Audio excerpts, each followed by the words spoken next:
butcher. Pakita ko sa inyo paano namin tiwain yung lamb ribs ng single-single. Yan. Tiglinis muna tayo. Yan.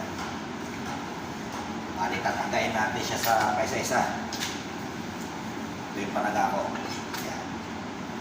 Oh. Kita niya yung one by one yan. Yung ribs, yung buto niya yan.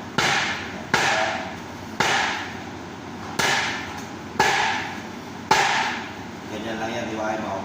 Yan.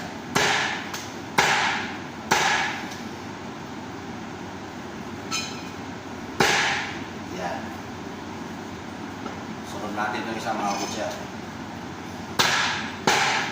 Kunting trim sa dulo.